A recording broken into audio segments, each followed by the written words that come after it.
ٹھیک ہے، علامہ صاحب نے آپ کی طرف بھی آؤں گا، مفتی صاحب نے تو دفاع فرمایا علماء کے طبقے کا اور کہا کہ اس کو آپ احتجاج کا نشانہ نہ بنائیں، خاص طور سے نصیحت بھی فرمائی خاتون کے لیے کہ بھئی وہ ایسا عرف کے حوالے سے لباس پہنے. آپ کیا کہیں گے اس معاملے کو کیسا دیکھیں؟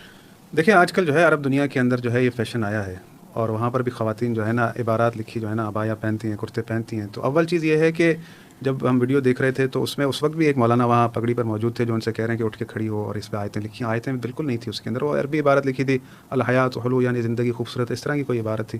پہلی چیز تو یہ سوچنی چاہیے کہ ہم اس ملک میں رہتے ہیں، یہ ہمارا ملک ہے، ہمارا وطن ہے، ہمیں پتہ ہے قرآن کی اہمیت کیا ہے، یہاں پر کتنی لوگوں کو عقیدت ہے. کیا آپ کو ایسا لگتا ہے کہ کوئی ایسا کر سکتا ہے کہ قرآن کی آیات لکھ کر اپنے جو ہے کرتے پر پہن کر اس طرح سڑکوں پر گھومے گا؟ اتنا تو کم از کم جو ہے نا وہ بندے کو ظرف رکھنا چاہیے، سوچنا چاہیے، کیونکہ شدت پسندی بھری جا رہی ہے. خود کو مومن سامنے والے کو کافر فوراً جو ہے فتویٰ لگانا جو ہے نا یہ لوگوں کا ایک وہ بن گیا ہے. اس چیز کی جو ہے نا نفی کرنی چاہیے. وہاں پر آپ دیکھ لیں ویڈیو میں کھڑے ہیں اس کے ساتھ امامے کے ساتھ داڑھی بھی ہے، تو بھائی ٹھیک ہے، وہ تو آپ نے جو ہے بہرحال کم از کم اتنا بندے کو سوچنا چاہیے اس مسلمان ملک کے اندر. یہی غلط ہوا نا کہ جو کوئی داڑھی امامے والا کھڑا ہوتا ہے لوگ اسی کو دیکھ کے یہ بنا لیتے ہیں کہ شاید یہ مولوی ہے. کم از کم اگر ایسا کچھ ہے تو فوراً آپ کسی کو بلا لیں، ٹھیک ہے، بلا لیں کہ بھائی یہ مولانا دیکھیں کوئی حافظ قرآن کوئی بھائی یہ کیا عبارت لکھی ہے، اس کا ترجمہ کیا ہے، تو پھر جو ہے ایک مسئلہ حل ہو جائے. اب وہ جب خاتون کو لے کر گئے ہیں وہاں سے، دیکھو کچھ بھی ہو سکتا ہے، یہ تو اس کی قسمت اچھی تھی، یہ خاتون تھی. اگر یہ مرد ہوتا تو میرا نہیں خیال کہ یہ زندہ بچتا. یہ اس کی جو ہے سمجھ لیں کہ بھلائی سمجھ لیں، خدا بند متعال اس کی محافظت فرمائے. پھر جو معاملہ تھانے کے اندر ہوا ہے، کیا یہ اچھا لگتا ہے خاتون کو کھڑا کر کے وہ اس کے لباس کو دیکھ رہے ہوتے کہ کیا لکھا ہوا ہے؟ نہیں، دیکھیں دور سے بھی پتہ چل رہا ہے، صاف نظر آ رہا ہے. ایک سمجھدار آدمی، ایک قرآن حافظ، ایک عالم جو ہے ایزیلی سمجھ سکتا ہے، کہ ضروری نہیں ہے کہ وہ اس کو جو ہے نا وہ بالکل آنکھوں سے غور سے کرے. دور سے ہی پتہ چل رہا ہے کہ عبارت کیا لکھی ہے. تھانے میں کیوں؟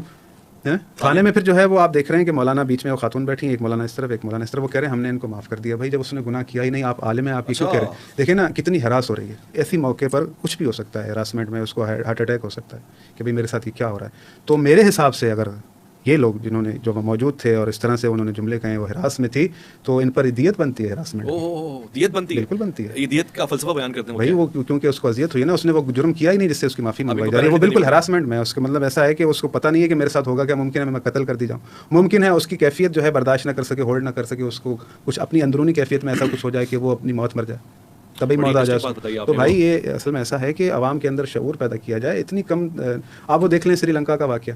اب آپ اتنا حسن اخلاق اپنے اندر رکھیں، اگر آپ کے پاس کوئی غیر مذہب آتا ہے، اس کو کچھ نہیں پتا، آپ اس کو بتائیں کہ بھائی یہ ہماری مقدس چیز ہے، اس کو جو ہے آپ اس طرح سے نہ چھیڑیں، تو اس کو اندازہ ہو جائے. اگلے بندے کو پتہ ہی نہیں، آپ فوراً سڑک پر اس کا جو ہے نا معاملہ کر رہے ہیں. تو اللہ تو آپ سے ان باتوں پر راضی نہیں ہے. اللہ جو ہے وہ بالکل عادل ہے. جس نے ذرہ برابر خیر کیا اسے اس کا حساب دے گا، جس نے ذرہ برابر شر کیا اس کا حساب دینا پڑے گا. مفتی صاحب کی اور علامہ صاحب کی بات کو آگے بڑھاتے ہوئے میں یہ ضرور کہوں گا کہ ظاہر یہ لباس خود اس نے اپنے لیے اور منفرد ایک ہی عدد تو نہیں ہوگا، ایسے لباس بے شمار بھی معاشرے میں آئے ہوں گے.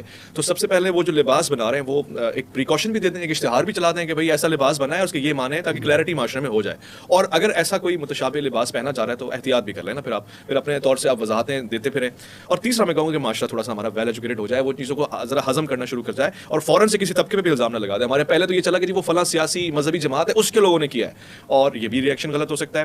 تو معتدل معاشرہ اس وقت کی ضرورت ہے تمام طبقوں میں، چاہے وہ اب دیکھیے میں آپ کو ایک باریک وجہ بتاؤں. ہمارے یہاں ایک سلسلہ ایسا ہے مارچ میں شروع ہوتا ہے اور اس کی وجہ سے بھی لوگ بڑے ڈرے بیٹھے ہیں کہ بھئی میرا جسم میری مرضی تو نہیں ہے، تو اس کے ریئیکشن میں بھی لوگ تیار ہو جاتے ہیں. یہ بھی غلط ہے اور وہ بھی غلط ہے. ایک معتدل معاشرہ، میں اس خاتون سے ایک پاکستانی ہونے کی حیثیت سے معذرت خواہ بھی ہوں، شرمندہ بھی ہوں، اور ایک مسلمان ہونے کی حیثیت سے اس کے تحفظ کا ضامن بھی ہوں. اور اس کے لیے میں کہوں گا کہ پروردگار آپ کے جو محرم رشتے ہیں، جو محرم رشتے ہیں، ان کو خاص میں اپنے ساتھ رکھے اور ان کو زندگی دے تاکہ آپ ان کے ساتھ سفر کر سکیں، محفوظ رہ سکیں. اور آپ کی صحت و سلامتی کے لیے دعا کروں. علامہ صاحب نے بتایا کہ وہ لوگ جو معاف کر دینے کا اظہار کر رہے تھے ان کو دیت دینی پڑے گی. نکالیں دیت. پیسے کتنے میں علامہ صاحب سے پوچھتا ہوں. بہت بہت شکریہ.